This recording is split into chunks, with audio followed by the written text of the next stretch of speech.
College படிச்சிட்டு இருக்கும் போதே கல்யாணம் ஆகி குழந்தை பிறந்து சார். சத்தியமா எனக்கு தெரியாது குழந்தைங்க 2 மணி நேரத்துக்கு ஒருக்கா பால் கேக்குங்கன்னு சொல்லி.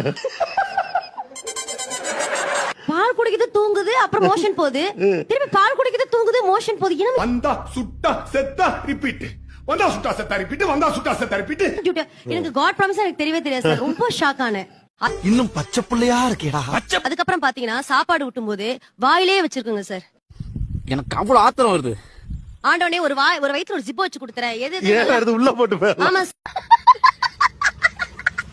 சார், எனக்கு அடிக்கடி தோணும் சார். மச்சான் யாரா இவனுங்க, எங்கிருந்துடா வந்துக்கறாங்க? உப்பு மட்டும் இருந்துச்சுன்னா தரதான் திறந்து ஜூஸ் பால் என்ன குடிச்சிட்டு மூடிட்டு நிம்மதியா படுத்து தூங்கிக்கலான்ற மாதிரி இருக்கும் சார். பாத்தியாடா கிளவிக்கு கொழுப்ப. ஐயோ மதர் ஃபீடிங் மாதிரி இன்னொரு பிள்ளைங்க நினைச்சே பார்க்க கூடாது நினைச்சேன் சார். ஆமாம் அந்த விஷயத்தில் ஜாக்கிரதையாக நாங்கள் இருப்போம். யார் அவசியப்படுவது? அப்படியே பெத்துட்டா கூட டக்கு டக்குன்னு பெத்து எல்லாத்துக்கும் ஒரேடியா எல்லாத்தையும் கழுவி முடிச்சு கிடிச்சிட்டு வேலைக்கு போயிடணும். மூக்கு புடப்பா இருந்தா சில நேரத்துல இப்படி எல்லாம் யோசிக்க தோணும் கொஞ்சம்.